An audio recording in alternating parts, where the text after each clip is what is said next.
اور یہ ہم سب دوست ہیں، اکٹھے ہیں، خان کے مشن کے لیے ہم متحد ہیں، ہمارے درمیان کوئی اختلافات نہیں ہے۔ بار بار آپ کو کہہ رہا ہوں، اختلاف رائے ہوتا ہے فیصلوں پہ یا ایشوز پہ، اس کو آپ لیڈرشپ کے درمیان اختلاف نہ سمجھیں۔ ہمارے ہاں کلیکٹیو وزڈم سے فیصلے ہوتے ہیں، تو کوئی بھی ایشو آتا ہے اس پہ ہم ڈسکشن کرتے ہیں، ایک ممبر صاحب ایک رائے رکھتا ہے، دوسرا دوسری رائے رکھتا ہے۔ یہ ان کے درمیان ذاتی اختلافات یا پارٹی کی سطح پہ اختلافات نہیں ہوتے، اس ایشو اسپیسیفک پہ اختلافات ہو سکتے ہیں۔ میں نے نہ کوئی معذرت اور کمیٹی ٹیم نے کسی سے مانگی ہے، نہ اگر میں غلطی کروں گا تو ضرور مانگنے میں مجھے کوئی عار نہیں ہے، لیکن یہ خود ساختہ معافیاں جو میڈیا میں پلانٹ کی جا رہی ہیں، مہربانی کریں اس سے پرہیز۔ اچھا مرد صاحب ایک اہم معاملہ ہوا ہے، وفاقی حکومت نے جو ہے وہ ایئر چیف مارشل کو توسیع دی ہے، پاکستان تحریک انصاف نے اس متعلق کوئی اپنی پالیسی سٹیٹمنٹ کیوں نہیں دی ابھی تک؟ میرا خیال ہے کہ آنے والے 1-1.5 ماہ میں پاکستانی قوم دیکھے گی کہ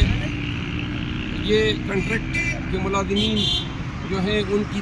توسیع کے حوالے سے قانون سازیاں ہوں گی، بلکہ آئین سازی ہوگی۔ ہمارے پاس خبریں یہ ہیں کہ PMLN اور ان کے جو دیگر ساتھی ہیں یہ مل کے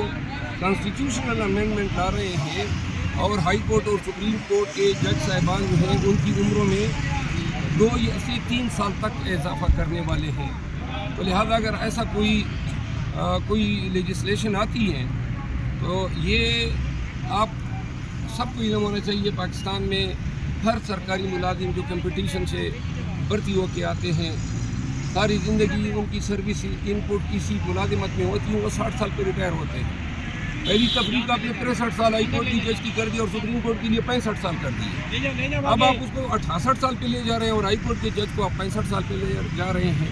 یہ ظلم ہوگا انصاف کے ساتھ، اور یہ جو عدلیہ میں پروموشن ہے، جو ہائی کورٹ میں سینئر بن جاتے ہیں، جو سپریم کورٹ چلے جاتے ہیں، وہ تمام سلسلہ رک جائے گا۔ اور یہ اس وقت پہ اگر کوئی اس طرح لیجسلیشن لائی جاتی ہے تو قوم جو ہے اس کو شک کی نظر سے دیکھے گی،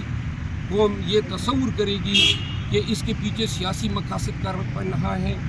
اور دنیا بھر میں جج صاحبان کی عمریں ریڈیوس کرنے کی کوشش ہو رہی ہے تاکہ فریش مائنڈ آئے، وہ فیصلے کرنے کی صلاحیت زیادہ رکھتے ہیں۔ آپ دیکھیں نا جی، آپ یہ صرف اس کی فائنینشیل امپلیکیشن بہت زیادہ ہوں گے،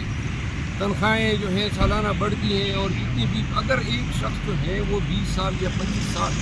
اور سپریم کورٹ ملا کے 28 سال وہ جج رہ جاتا ہے، تو وہ پینشن بھی آپ اندازہ لگا لیں اسی پھر یہ بھی تو دیکھیں نا کہ اب اتنی آپ ایج بڑھا رہے ہیں، پینڈنسی جو ہے آپ کی بڑھ رہی ہے عدالتوں میں،